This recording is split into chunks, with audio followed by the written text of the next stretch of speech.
Si Boy G, anong report ni Boy G? Ang Department of Agriculture nag-inspeksyon naman sa Paco Public Market ng mga smuggled na sibuyas na diskubre. RH29, Boy Gonzales. Boy. Sister Ella Lacaya Deyo nagsagawa ng monitoring at inspection sa Paco Public Market sa Ermita, Maynila.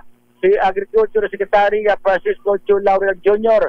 Nais na kalim na personal na makita ang sitwasyon ng bentahan ng mga produktong agrikultura sa nabanggit na palengke kasama ang iba pang opisyal ng DA. Paraan din ito para malaman ni Secretary Laurel ang kasalukuyang presyo ng mga ibinebenta sa palengke kung saan isa-isa niyang kinausap ang mga vendors.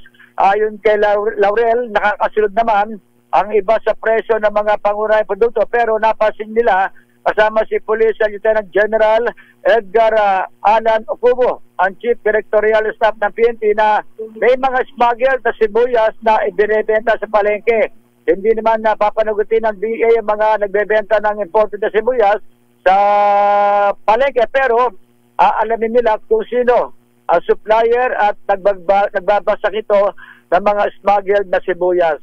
Ito si Boy Gonzales para sa Bisaya Arizona sa Pilipinas, una sa Pilipino. Maraming salamat, Boy Gonzales Dumagoso. Ayan.